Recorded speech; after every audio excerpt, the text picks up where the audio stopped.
Maxine Waters. Congressman, thank you for sipping some tea with me. Well, I am so happy that you invited me, and that cup is beautiful. Thank you. What a great name. And Yes. I'm here to be with you with tea today. Yes, hi. This is high tea, everyone. Okay. Our scones and what have you. So, Congresswoman, first of all, there's a lot going on, and this is the holiday. And a lot of people are concerned about health care. Do you believe by December 31st there will be a resolution? Do you believe that the Republicans can come up with something that is affordable for the American public who needs the Affordable Care Act, better known as Obamacare, by December 31st? Well, let me just tell you, the Republican caucus is in disarray. And there's even talk about getting rid of Johnson, the speaker. And so I cannot predict, that they're going to be able to formulate a plan on health care. They have absolutely been under the guidance of Trump. And this has been a big issue that Trump is holding over our heads. And I don't know if there's going to be a breakaway. But as she said, many of them are in a position where they're not going to be able to afford the premiums that will ensue if, in fact, we don't get something done with Medicaid and Medicare. So one of your fellow congresspersons, Congressman Sanford Bishop out of Georgia, said after the government shutdown, he said that the Republicans have been smacked in the face with this affordability issue. So, and then you're saying Republicans are in such disarray. Does this mean that December 1st, the numbers will rise? Americans will be put in a position where they have to choose one way or the other. If I have to pay for health care versus rent or something else. Do you believe that?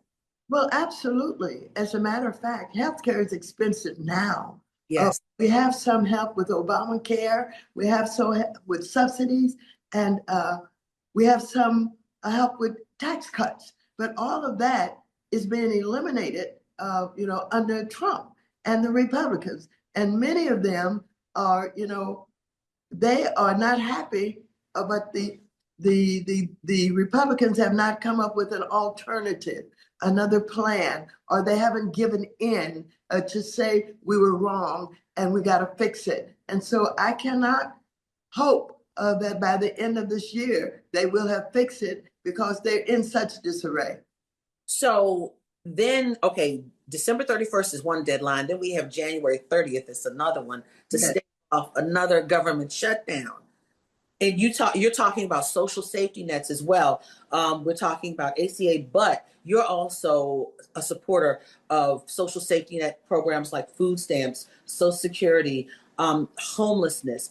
What's going to happen? Is there any bargaining to get what you want in this next budget conversation?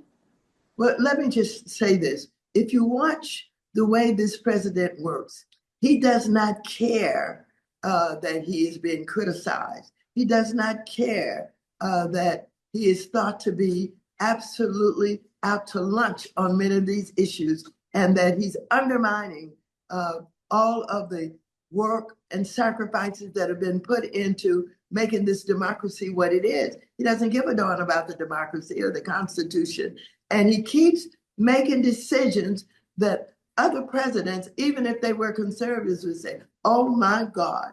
For example, you alluded to what was going on in the international waters, where he is basically killing and bombing boats, claiming that these people are involved with drug trafficking without evidence, without proof, without coming to the Congress of the United States to talk about what he knows and what should be done and how it should be handled. He's just killing people, and he doesn't care that he's being criticized. I did a tweet on this issue, and I got 624 people who were paying attention, who were listening and reading that tweet. 624,000. is what came up. And I want to tell you, now, when you take a look at that, then he goes and he pardons a real drug dealer, the former president over in Honduras. At the same time, he's killing people, saying that he's protecting them from bringing drugs into the United States of America. He is absolutely not to be understood, and we know that he just doesn't give a darn. And this is happening in Caribbean waters. U.S. Vessels are in Caribbean waters, and one of the reasons why I bring it up to you is because when we speak of the Caribbean, your husband was an ambassador to the Bahamas. That's right. And what is he saying, or what are you hearing from many of those from the Caribbean nations as it relates to what's happening in with U.S. military, U.S. presence in the Caribbean? Well, I want to tell you that they are frightened to death. They are so afraid of the big United States of America that will overrun them in the Caribbean, and that he does not think that they have the power. He knows they don't have the armies, they don't have anything to defend themselves. And so they're really, really concerned. And if you listen to Mia Mottley, you will know she's trying to speak for them.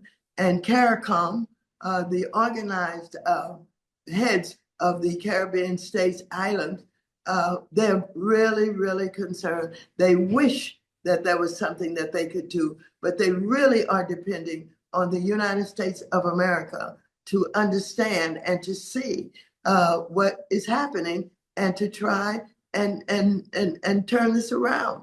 They're worried to death. Congresswoman, the dependence on the United States, that's something that is fleeting right now, especially when I think about Rita and Jamaica. Jamaica is still hurting. Now, we don't have USAID, which would have been on the ground in Jamaica. A lot of our military are in the Caribbean, but not focused in on Jamaica. What are you hearing? What's happening? What are we doing? Well, I want to tell you, we've been in contact with the leadership in Jamaica, and the storm was devastating. It was absolutely destructive. And of course, they have a lot of work to do to rebuild, etc. But there's one good thing. Some years ago, I worked with them when they had real problems and the economy was down and they didn't even know how they were going to pay employees, etc. And so I worked with them with the IMF and the World Bank, and they got loans. International Monetary Fund. Yes, that's right. And they did a fantastic job with those loans, and they rebuilt that economy. But you know what they also did? They bought loads of insurance. And so Jamaica has maybe 700 million, maybe a billion in insurance that they can count on to help rebuild. And that's going to be a saving grace for them because of the way that they managed those loans and the way that they rebuilt the economy and took care of some of the things that were going on that should have been fixed. They've done a great job with that. Thank you for saying that, because it's like pulling teeth, trying to find out what's happening in Jamaica, what's going on. Thank you for that. We knew we had the right person when we called you. Thank you. You spilled the tea all the time. You knocked the pot over. Congresswoman, getting back to Republicans in disarray. I say this sarcastically, one of our favorite people, Marjorie Taylor Greene. Yes. She's gone on cable news saying she's gotten over 700 death threats.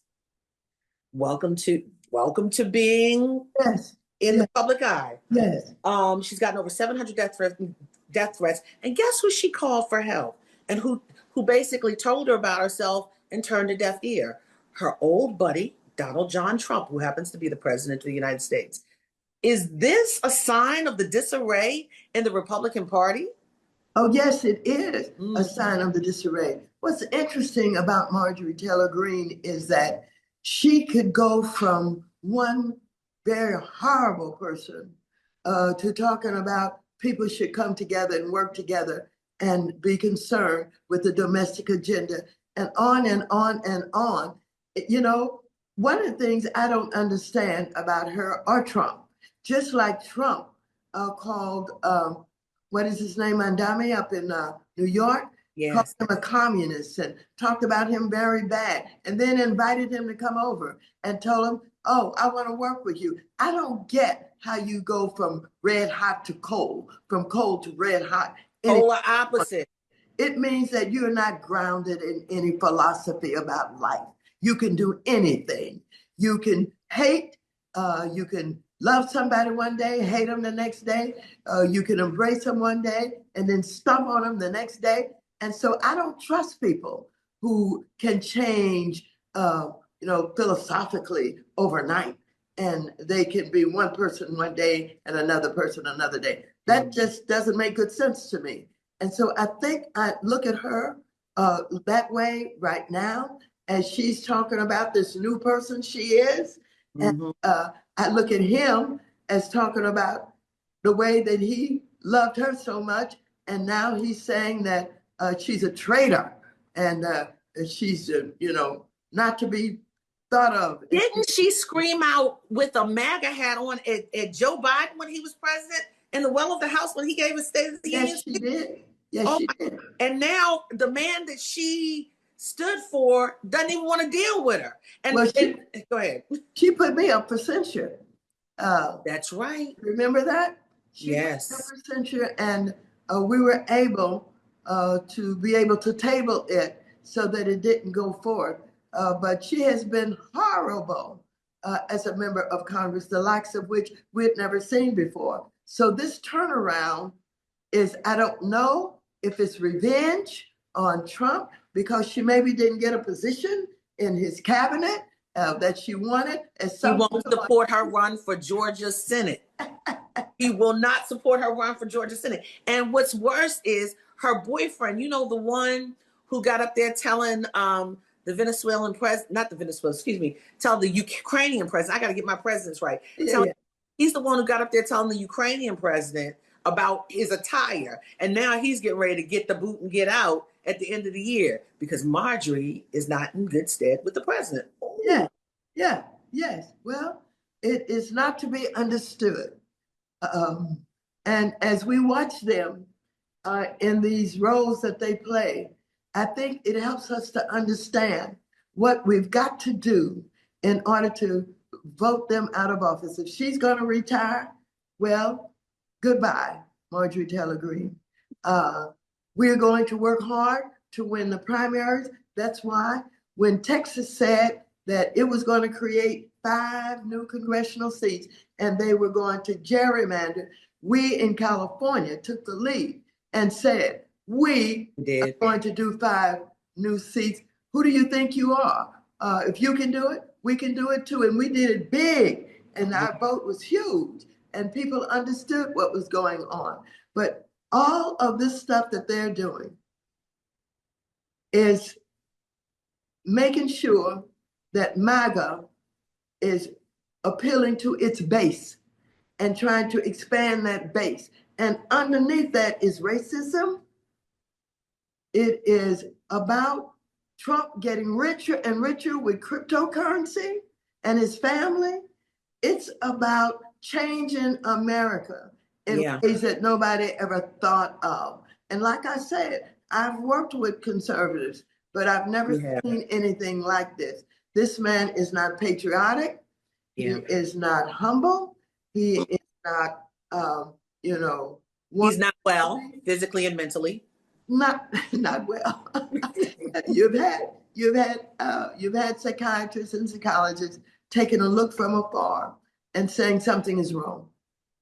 Something is definitely wrong. Speaking of Texas, what do you think about Jasmine going for Senate? And Colin Allred is he's not gonna do the run for Senate. What do you think? Well, I think Colin made a good decision. If she's gonna run with both of them in the race, it would be difficult for him, I think. And so I think he made a good decision. And with her, I don't know as of today whether or not she made the decision. Wasn't that supposed to happen today? And so she is running. Oh, Yes. I heard from my staff that Yeah, she is. and I told you too, but yeah, your You staff. did, you did, you did, you did, you did. But it's for a Black woman to run for a statewide seat in Texas. Yes, In Texas, yes, that's a big deal. When yes. they are, like you say, playing with the districts, and that's a Trump stronghold in some parts of that state.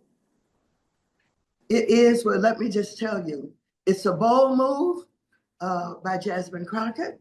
It shows that she has confidence. It shows that not only does she have confidence, but she believes that if you can get the message to the people about the future of this country and how it is being undermined and what Democrats can do to turn this thing around and how she's committed, if she can do that, she can win. And she absolutely has the strength of her convictions and the confidence to go at it. And lastly, you said you've worked with conservatives in the past. Yes. And one conservative who's a Texan has passed away. Former Bush Education Secretary Rod Paige, Black man, who held that esteemed position. That was a president who focused in on education, whether you liked the education or not. He talked about the soft bigotry of low expectations. This president doesn't even stand with the education secretary. You have anything to say about Rod Page's passing? Well, let me just say this about education. Education is the future of the country. Education is the future of the world. This president has the audacity and the brazenness to say he wants to get rid of the Department of Education. Now, that is not only cruel, it's ignorant. It is so ignorant that you want to get rid of the department whose mission is to prepare and develop young people, educate them for careers and being able to run the government and being able to make the kind of decision that will strengthen the quality of life for everybody. That's what education is all about. And for him to say he wants to get rid of the department, he has not designed anything that's better. We know underneath it all, he wants the right-wing schools to have control and to teach, the 10 Commandments rather than anything else. I mean, come on, give me a break.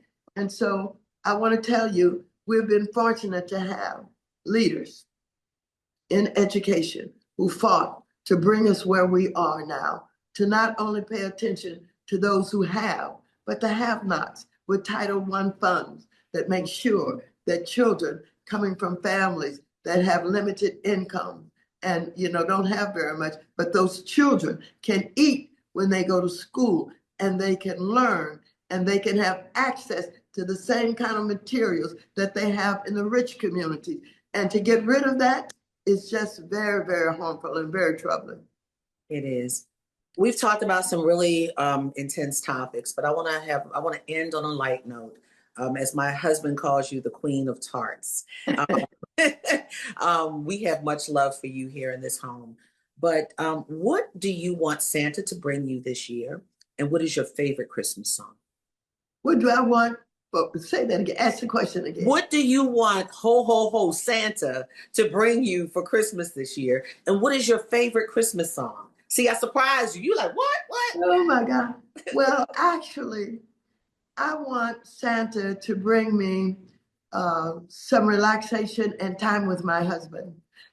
We need to go away and we need to spend time and we need to do some of the things that we haven't been able to do simply because, I work very hard and I spend a lot of time at my job. I'd like to just spend a good maybe 2 weeks or so where we are doing nothing but, going where we want to go, seeing a movie, having good food, and just enjoying each other. That's what I would like to do. And then on the song, let's see, there's a Black artist. Temptation, Stevie Wonder, Someday at Christmas, Temptations. That's the old song. Ooh, Silent Night. Remember that one? It's something. Merry Christmas from the Temptations. Well, I like that one. I like that one. It's another one that I'm trying to think of that everybody loves. But, Nat King Cole. oh, I love Nat King Cole. Yeah. Every time I get a chance, and I have a lot of his records. Yes. I play Nat King Cole a lot. He was the coolest. I mean, the most fabulous, artist that we had at that time. We've had a lot more now, but just think when he came along, and he was so cool, so sharp, so beautiful, and had such a talent that we all just on my playlist. Which one is it? I'm looking at this Christmas song, the Christmas song. The Christmas song.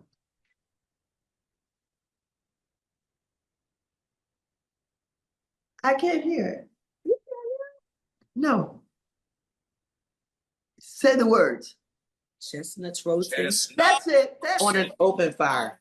Chestnuts roasting on an open fire. Jack Frost. Yes. At your nose. That's it. With that, I want to wish you a Merry Christmas. And I want to wish you a Merry Christmas also. And I'm so pleased that we had an opportunity to talk at your high tea. And I want to do it again. And as a matter of fact, I think as you continue with helping us to understand what's going on and giving us an opportunity to share our thoughts, invite us to have some tea also. And maybe what you will create is us with tea, talking to you when we do these very special interviews that you're doing with us. You know I'm going to invite you back because you said you're not going nowhere. You just want 2 weeks off. You're not like Nancy. You coming back. So we will, and that Nancy means Nancy Pelosi. This Congresswoman says she's staying. I will invite you back for high tea anytime. Right, I'm staying. I'm not going anywhere. I'm staying. Okay. She's staying. Thank you so much. Congresswoman Waters. You're so welcome. Thank you.